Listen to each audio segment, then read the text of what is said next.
Welcome to Bull City Pro episode 5. Not 1, not 2, not 3, not 4, 5. 5 times.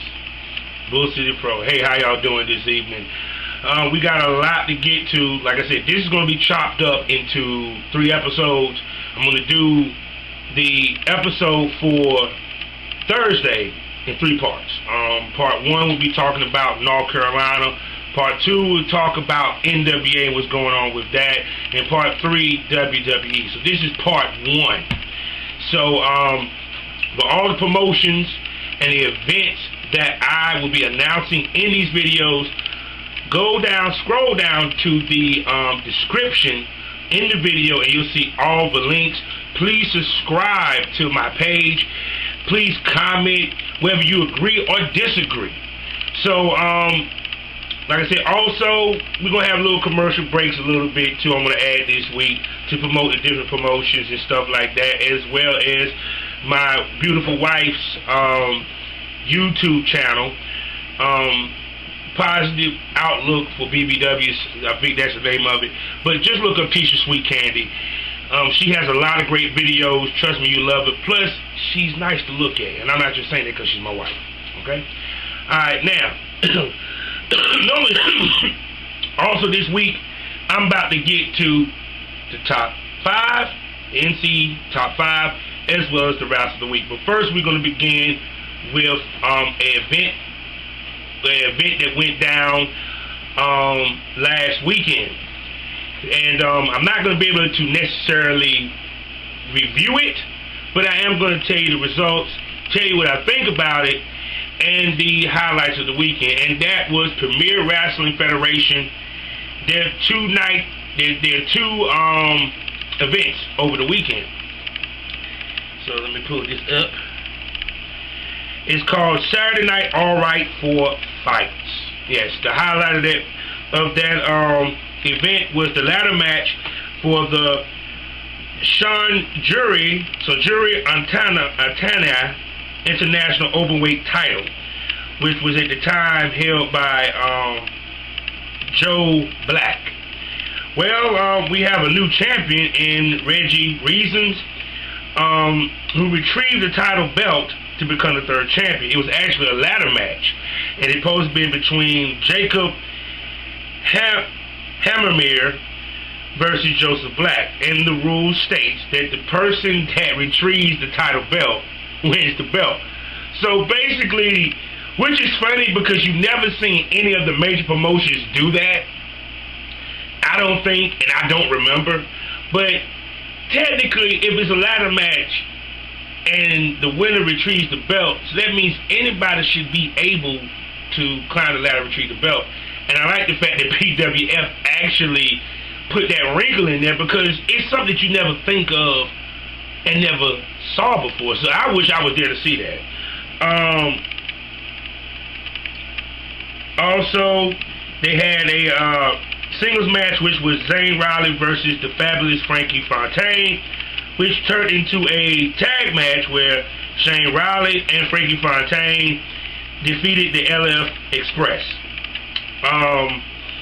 Plus, I see that Reggie Reasons wrestled twice as he was in a tag match with Timmy Lou against the G.O.U.G.E Bulldogs, which is a great tag team, Sean and Mark Denny. They are what I consider the British version of the Briscoes. They're a very good tag team. I've seen them in NWA Virginia, NWA Fusion, up and down the East Coast. So yeah, and Sean Denny, I actually like the guy. He's a very good wrestler, very accomplished. At one point, he was the NWA Virginia champion. I'm pretty sure he held multiple titles, so they had their match.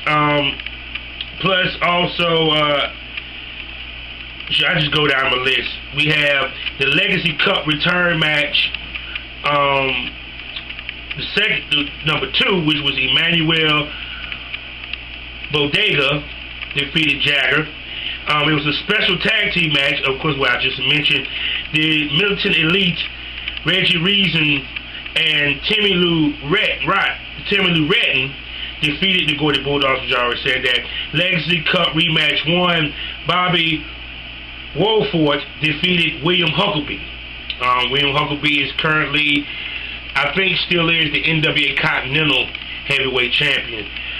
John Schuyler, the PWX Heavyweight Champion, defeated the gentleman Jack Cicero. His name's Cicero. And then another match was the big Slambino, the big Slambino, Anthony Genezo defeated Azafai. If I got the names wrong, I apologize. I'm just trying to read it. Lance Fontaine defeated TK Starks. And the dream match, winner gets to choose his dream match for Wrestle Bowl. Victor Andrews defeated the wise guy Jimmy Cicero, which he gets to choose his dream match, and his dream match is against James Anthony.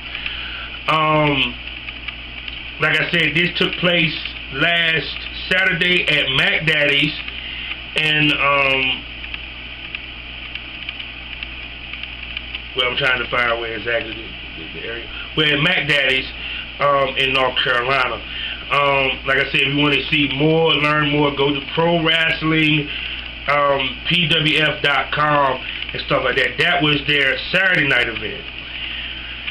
So with that, we moved to their Sunday night event, which was Fallout. Their Saturday night event.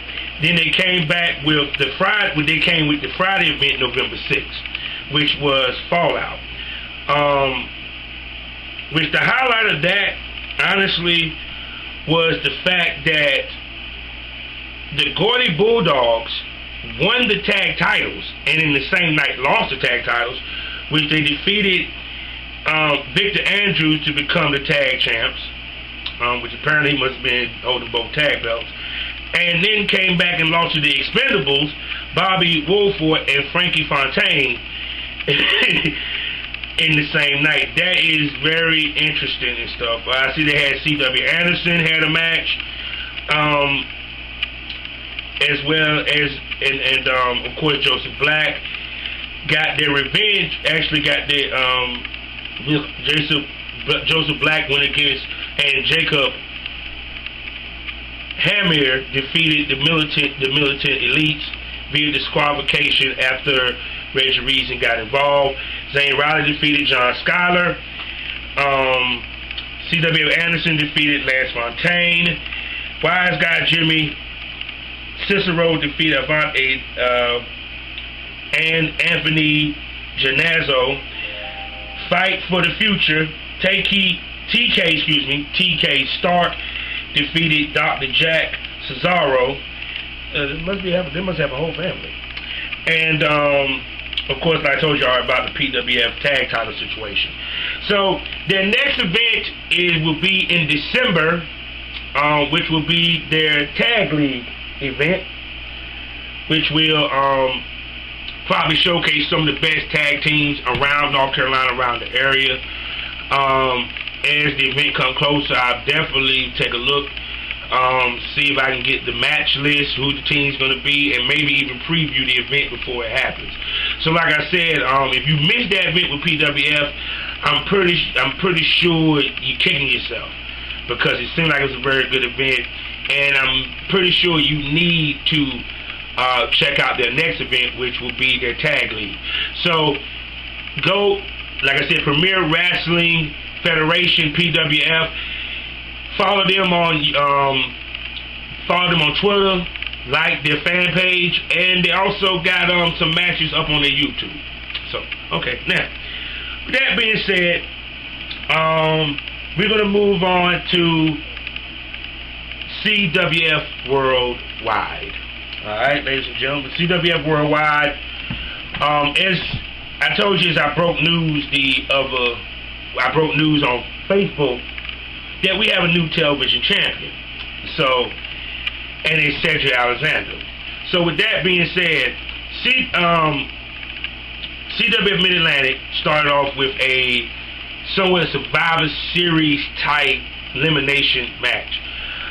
Just to give you a brief overview, it was Eric Royal, Ken Kandrak, Chris Lee, and Aaron Biggs going against Sis, Mike McAllister,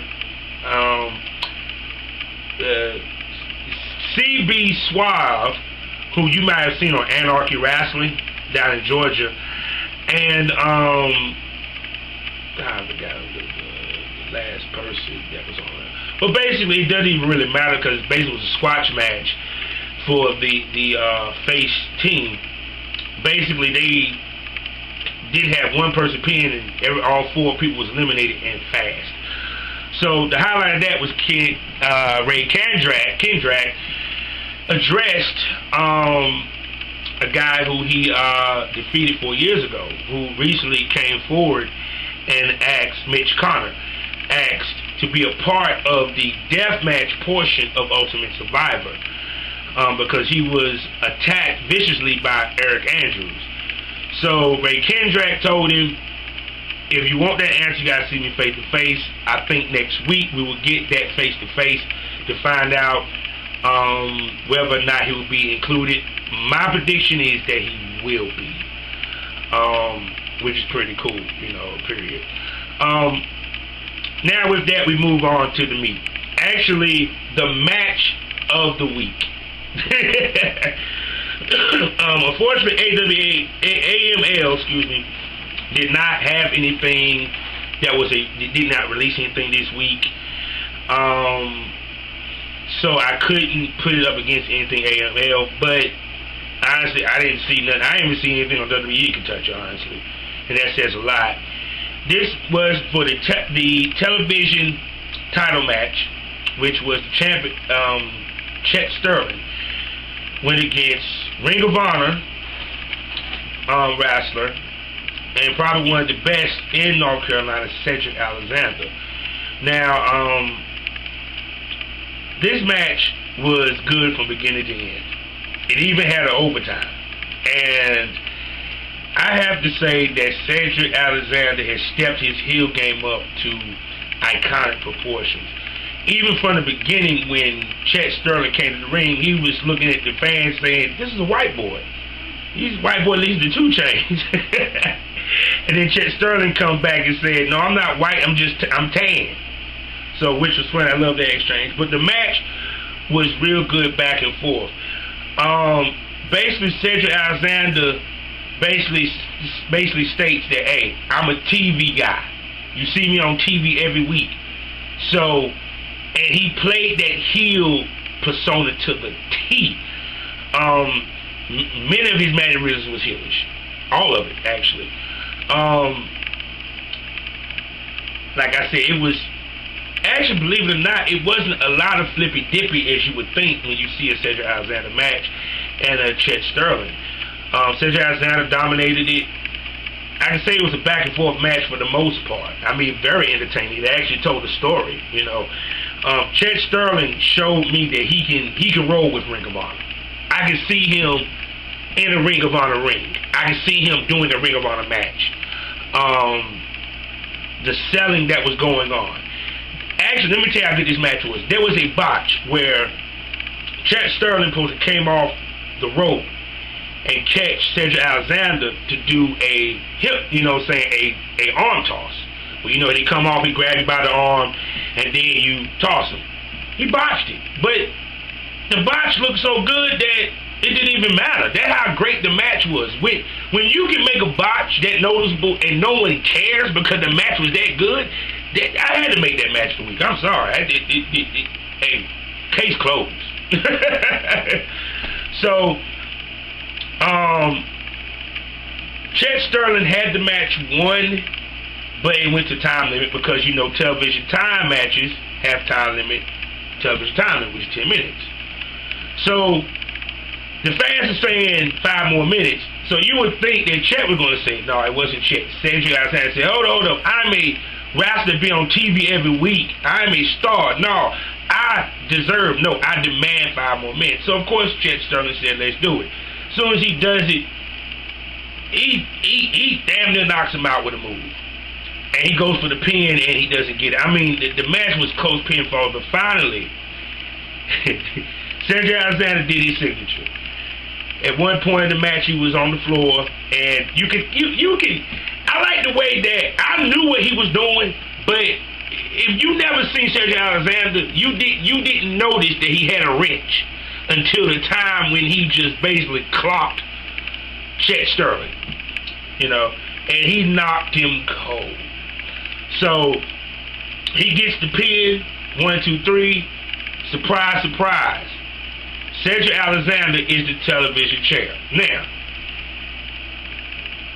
question that most people might have is, why would you make Cedric Alexander, who is a wrestler that's in demand, who wrestles for one of the biggest companies in the business, television champion?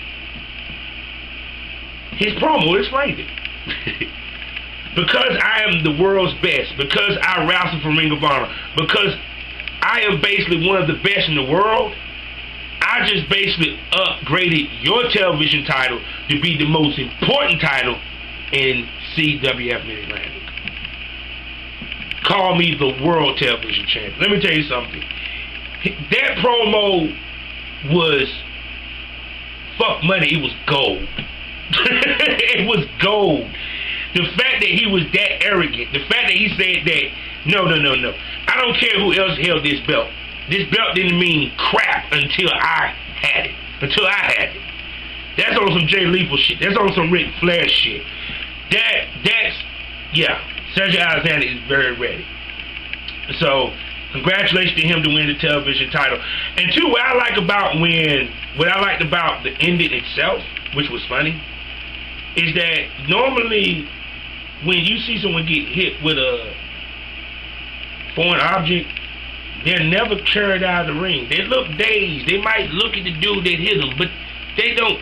Chet was carried out of the ring, meaning like Cedric really hit him with the wrench. That was 2 thumbs up. Whoever wrote that in there to say, no, we need Chet to be carried out. Because if you get hit with a wrench, you ain't going to walk out on your own power. Let's keep it real, player. Sometimes y'all wrestling promotions really insult our intelligence. So, the fact that he got carried out made it even better. Now, with that being said, after the promo he makes, Marcellus King comes out. It's like right here, this when it really gets good. So he comes out. He actually gives the good guy kudos. He said, we done wrestled before. I done seen you come up. I see you do good. But he said, I'm tired of you guys coming in and taking my spot. This is my house. Now, funny, he started to sound like a face for a second, but then he reminded you that he's a heel. He said, this is my house. This, that, and third. Because he sounded like the pissed off old man to see the young man that comes in and get his little shine box on his shit.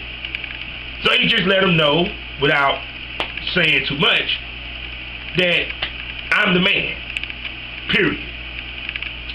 So with that being said, the little interaction they had got broken up by Smith Garrett. Now all this is going on. I like the way that it's flowing, because you're not seeing a promo with Smith Garrett saying, hey, I want this match. I got this match. I earned it.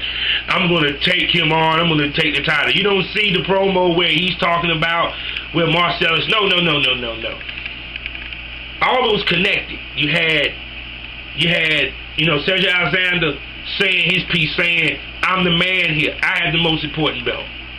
Then you have Marcellus King come in and say, no, you're not the most important champion. I am. I'm the man right now. And then Smith Garrett breaks it up. And he tells Marcellus, we ain't got to wait the next week. Let's have the match now. So they have their match. On the whole, that match was damn good. I have to give it to Smith Garrett. He looked good in a loss. Trust me, he looked good in a loss. He gave Marcellus King everything he had, and he took everything that Marcellus King handled. And Marcellus, God, man, he is a great heel. Even to the point where he went, hit Smith Garrett with a chop, and then snatched somebody's sign and ripped it in half. The match went good. But what I wasn't expecting was the ending. And trust me, I had a hard time figuring out which one of these two matches was going to be match of the week. When I first read let me set this up for you. When I first read the the spoiler. It just said he won by knockout. So I'm thinking at some point in time, Smith-Garrett just wasn't good enough. Oh no, I was dead wrong. Had Marcellus beat, almost had him beat. So all of a sudden you see the world television champion Cedric Alexander comes out and catches him with a running drop kick while he was hanging out of the ring, interfering in the match, knocking Smith-Garrett for a loop. Smith-Garrett gets up, he gets hit with the one elbow from the back of the head. 1, 2, 3. Now the funny part was Cedric Alexander, he basically hid underneath the ring after he hit it because he didn't even want Marcellus to know that he helped. So Marcellus defends the title. Cedric Alexander gets in the ring, hands in the belt, claps, said, "Hey, you beat Smith-Garrett. You beat Smith-Garrett." But he reminds him, "I helped you beat Smith-Garrett." And you can look in the face of Marcellus King, because some of you will be like, okay, whatever. He was kind of pissed at that, because I think he really wanted to beat, he made it look like he really wanted to beat Smith-Garrett without any help, without no outside interference on his merit. So he's that heel that I don't need a clique. I'm an army of one. I'm a badass by my damn self. I love heels like that. I love them a lot like that. So, but Cedric Alexander wasn't done. He goes over, grabs the mic, and says, once again, I am proving that I'm the most important thing on worldwide TV. That the TV title is the most important thing. And that Smith-Garrett is nothing. Now, what this does, one, you didn't squash Smith-Garrett, because Smith-Garrett probably would have been buried back in the mid-card with a loss to Marcellus King. You feel me? So you just saved him. Plus, on top of that, now you allow Marcellus King to continue his reign as CWF Mid Atlantic champ without him losing the belt to the Battle Bowl winner, who normally has become champ when he cashes it in. So it was actually brilliant by the writers to do that, because you save face for both wrestlers, and you set up possibly Smith-Garrett becoming the TV champ with a feud with Cedric Alexander, because I'm pretty sure Cedric Alexander is not going to be there no longer than a cup of coffee.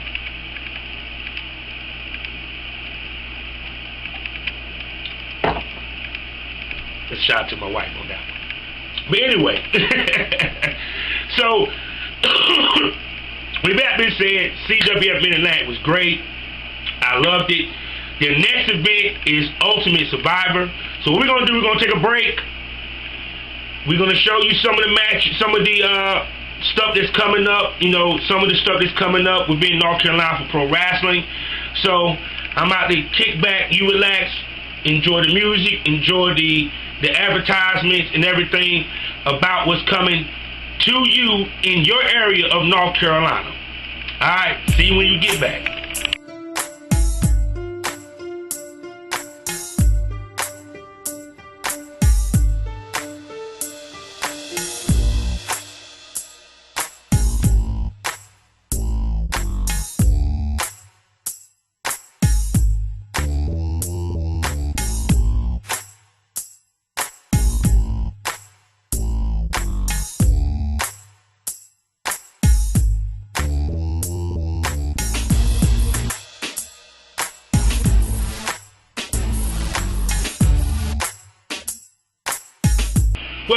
Welcome back.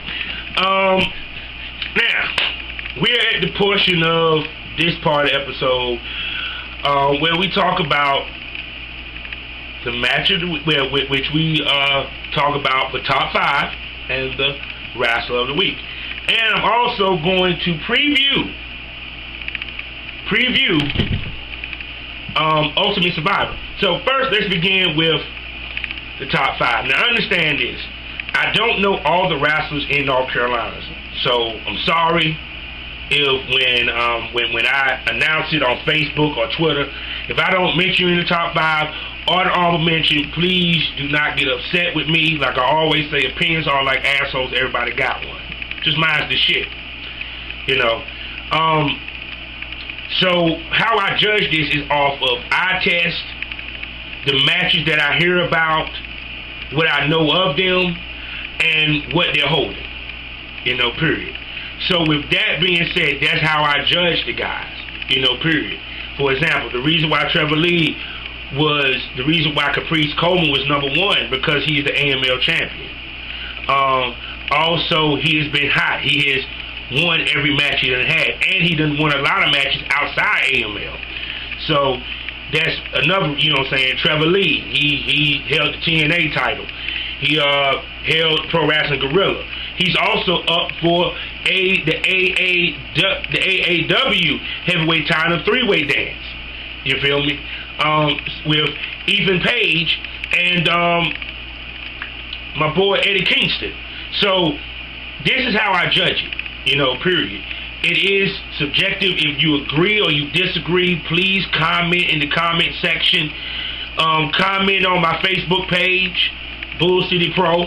You know what I'm saying? Hit me on Twitter, Bull City at Bull City Pro. You know what I'm saying?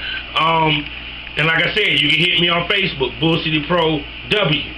So with that being said, let's talk about the top 5. All right. First, we begin at number 5. One half of the CWF Tag Champions, Trevor Lee. Also, the Omega Heavyweight Champion. He is number 5. Number 4, he made the top 5. He was not in the top 5 the last 2 times, but he made it because of the victory that he had over Chet Sterling. And I'm talking about Cedric Alexander. He is number 5 on the top 5. Number 3, he moved up from last week from number 5. I'm talking about the longest reigning champion in North Carolina right now. I'm talking about Ethan Case, the PWI Junior Crown champion, who had a great promo on CWF Mid Atlantic. It was funny. It was hilarious. They were talking about the Ultimate Survivor that we added to his team, which he said it's best to have your friends close but your enemies closer. So the man that he beat for the title, he's going to have on his team Lance Lewis. I'll get to that in a minute. And the fact that and he didn't even say what the thing supposed to be. It's supposed to be the something cybernetico, which I'll be looking at to say correctly. And he was like, yeah, whatever, yeah, what he said. And it was a great promo. I love Ethan Case. He gives some great promos, yo. I mean, he's on point. It's really on point. The faces that he made, the way he sells matches, yeah. Number 2, America's Most Liked Heavyweight Champion, who has a huge 3-way match coming up in 2 weeks. Caprice Coleman, he drops to number 2. And number one, come on, people, you already know who it is. Marcellus, the Army of One King, who is right now the CWF Mid Atlantic champion, who's also the 5-star Pro Wrestling Heavyweight champion. He is hot right now. He's going to be defending that Mid Atlantic title actually at Loco Joco next week. Plus, I'm pretty sure he's going to show his face at Ultimate Survivor, and I'm pretty sure the list of people getting in line to get a shot at that Mid Atlantic title says a lot. So congratulations to Marcellus King for being number 1 on this week's NC's top 5.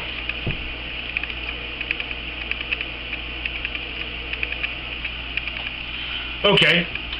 Now, with that being said, let's talk about the Wrestler of the Week. Last week was Marcellus King. This week, the J Crown champ, none other than Ethan Case. Ethan Case is probably one of the most readied wrestlers in North Carolina right now. There's a reason why he's getting title shots. There's a reason why he's getting appearances. There's a reason why it's possibility he might be the PWX World Heavyweight Champion and the J Crown Champion. Very surprised he haven't even got a shot at the PWI World Heavyweight title. But either way, Ethan Case is doing his thing. The match which I have on my, which I tweeted on my Twitter, and as well as the one that's on, hold on, okay. I guess it's that anyway. Let's say the match that I have, the match that I have on my YouTube, as well as I put on my Facebook page, is which is actually for the J Crown title. He also had with a rivalry that actually was the hottest rivalry in my opinion in North Carolina, Chet Sterling versus even Case. Man, that match was classic. Actually, that match is a match of the year candidate. That's how good. Actually, that rivalry was good. It was hard for me to pick a match between, which match it is to use. And great tag team wrestler with Worst Case Scenario with Elijah Evans III. Even Case, like I said before, he knows how to sell the move. He's a good worker, finish maneuvers.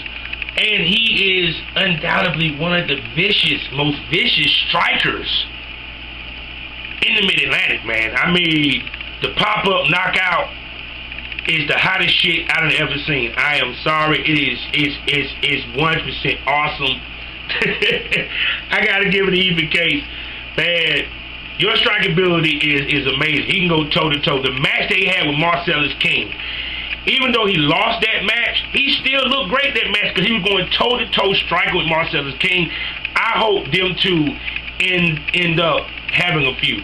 So, congratulations to Even Case for being the Bull City Pro Wrestler of the Week.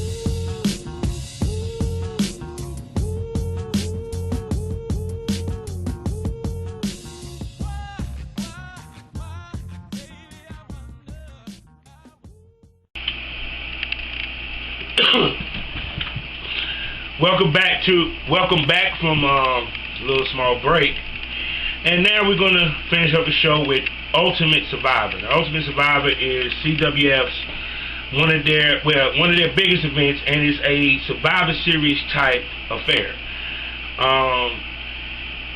This event actually had 3 huge matches. So what I'm gonna do is I'm gonna preview each and tell you what I think, my anticipation, and who I think will win. Okay? So first we begin with the 16-man Tornado Cybernetical Elimination match. This is probably one of the most unique matches of all. 2 teams of 8 wrestlers form a lineup that must be strictly adhered throughout the match.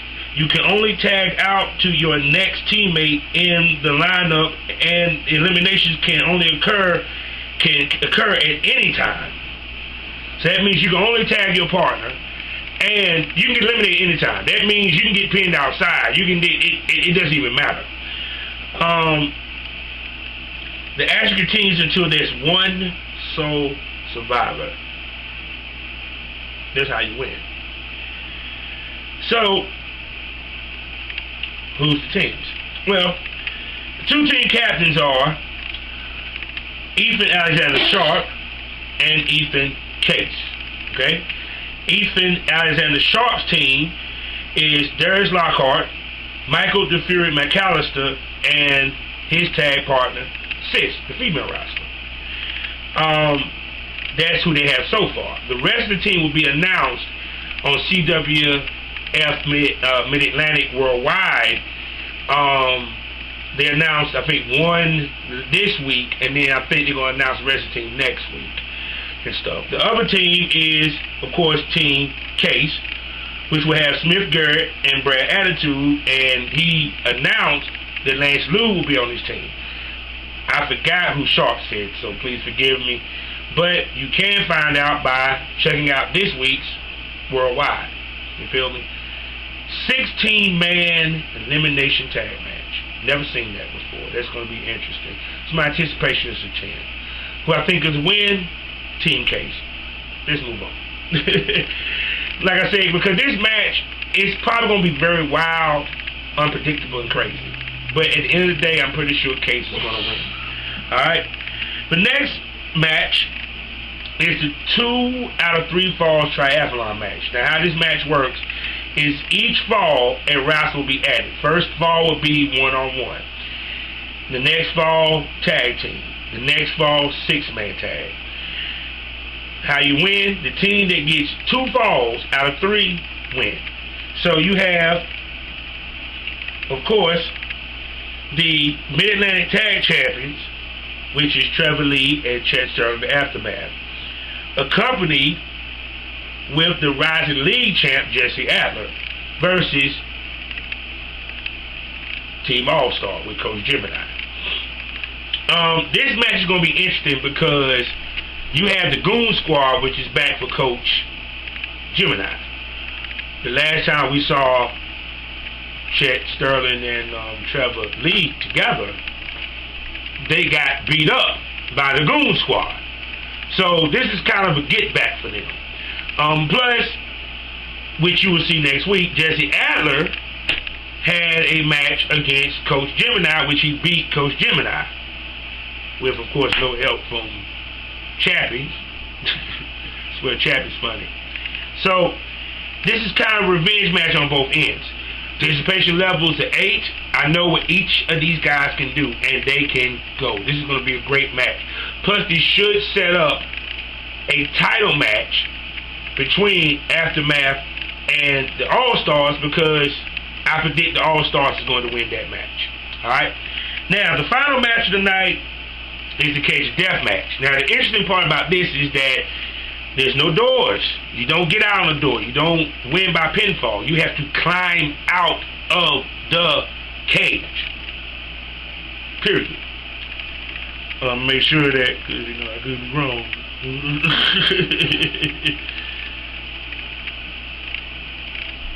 Oh, no, I'm sorry. Pinfall, submission, or you climb out of the cage. Okay? It's not an elimination match. So it just basically... Oh, let me read this. All participants are locked inside of a steel cage where anything goes, and the only way out is over the top of the fence into the arena floor. Try not to tear a knee or break your neck on the way out, though. I like that. Once it's down to 2, it's pinfall or submission. The loser of the fall will be shaved. The loser of the fall will be shaved bald in the center of the ring. So basically, how it starts is it starts as a 6-man tag cage match. Then, as 2 of the people leave the cage over top, it becomes a tag match. I hope I'm explaining this right. Once it becomes a tag match, then you either win by submission or pinfall. The loser has to get their head shaved. So that is going to be interesting, because Lee Valiant, I don't see Team Royal getting their head shaved. So speaking about that, is the Riot with Lee Valiant and Eric Andrews, as well as Nick Richards versus Team Royal. Eric Royal, Ray Kendrick, and Mitch Connor. Spoiler alert, he let Mitch Connor be in the match. Anticipation is a 10, because this is going to be interesting, because I've never seen anything like this, where, you know, it's one thing, then once falls happen, it breaks into a different type match, and all this is within a cage. And then the loser gets his head bald, cut shave with a razor. Come on, man, you can't beat that with a stick. So who I think gonna win? Eric Andrew, I hope you don't get pinned, because buddy, your team's gonna lose and you're gonna be bald headed. So, like I said, anticipation is actually a 9. Actually a 9. I'm actually looking forward to seeing this. This is like gonna be a very, very good match and interesting match. My anticipation for the whole event is a 10. because these matches are team matches, and each of them is different. It's not the same. It's different. You have a 16-man tag, and you have a 6-man tag, which is best 2 out of 3 falls that could turn into a 6-man tag. Then you have a 6-man tag in a cage match that turns into a tag match in a cage. So it's like having wrestling transformers. I mean, really, I ain't going to front. I'm looking forward to this. Is beautiful. So now, with that being said, that's it for episode 1. I would like to also announce, well, just want to put these promotions out there, show them some love. Legacy Pro Wrestling in Morganton, North Carolina, they got an event coming up next week with Robbie E. going against Anthony Henry at the main event. You have Carolina Wrestling Showcase, which will be going down in Asheboro. Both these events will have wrestlers from our top 5 in the event. So, like I said, if you're in Asheboro next weekend, check out Carolina Wrestling Showcase. If you're in Morganton, North Carolina, check out Legacy Pro Wrestling. Alright, that's it for part 1. Everything I talked about, links and everything is in the description. Please subscribe. If you agree or disagree, please leave a comment. And check out part 2 of episode 5. What we're going to talk about?